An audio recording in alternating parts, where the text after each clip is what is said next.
Madrid, Reuters. Socialist Pedro Sanchez took over as Spain's prime minister on Friday, after outgoing leader Mariano Rajoy lost a parliamentary confidence vote triggered by a long-running corruption trial involving members of his centre-right party. Socialist Party head Sanchez becomes Spain's seventh prime minister since its return to democracy in the late 1970s following the dictatorship of Francisco Franco. Pedro Sanchez was named the new Prime Minister of Spain on Friday. But Rajoy's departure after 6 years in office casts one of the European Union's top four economies into an uncertain political landscape, just as another, Italy, pulled back from early elections. Sanchez won Friday's no-confidence motion with 180 votes in favor, 169 against and 1 abstention.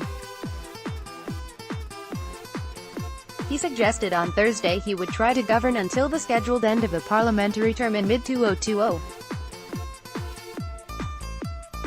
But it is unclear how long his administration, with only 84 socialist deputies in the 350-member Legislative Assembly, can last.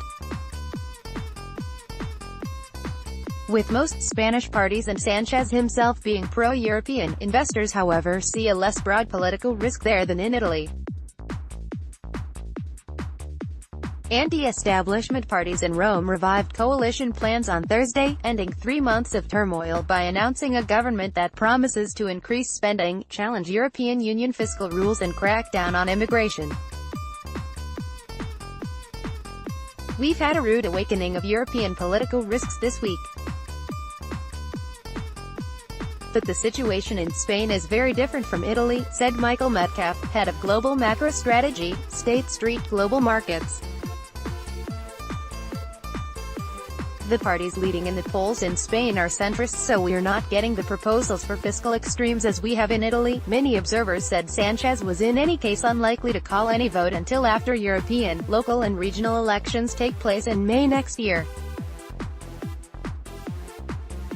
He has already committed to respecting a budget passed by Rajoy, and the fragmented parliament means Sanchez will find it hard to row back on structural reforms passed by his predecessor, including new labor laws and cuts in healthcare and education. Leftist Podemos, which will offer parliamentary support to Sanchez's government, is also unlikely to gain big influence over the new prime minister, who is keen to differentiate his Socialist Party from its anti-austerity ally and win back centrist voters. Rajoy had conceded defeat prior to the no-confidence vote, earlier telling deputies, "Mr. Sanchez will be the head of the government and let me be the first to congratulate him." Rajoy's position had become increasingly untenable, undermined by his status as head of a corruption-tinged minority government as well as a divisive independence drive in the wealthy region of Catalonia. The Basque Nationalist Party, whose 5 seats were key to Sanchez securing enough parliamentary backing, withdrew support from Rajoy after dozens of people linked to his centre-right People's Party (PP) were sentenced to decades in jail in a corruption trial. 2 Catalan pro-independence parties as well as Podemos also backed Sanchez. Market-friendly Ciudadanos, leading in the national opinion polls, was the only major party that supported Rajoy. Sanchez, who is expected to be sworn in by Monday and appoint his cabinet next week, has promised to start talks with the Catalans but said he will not give them an independent referendum. Download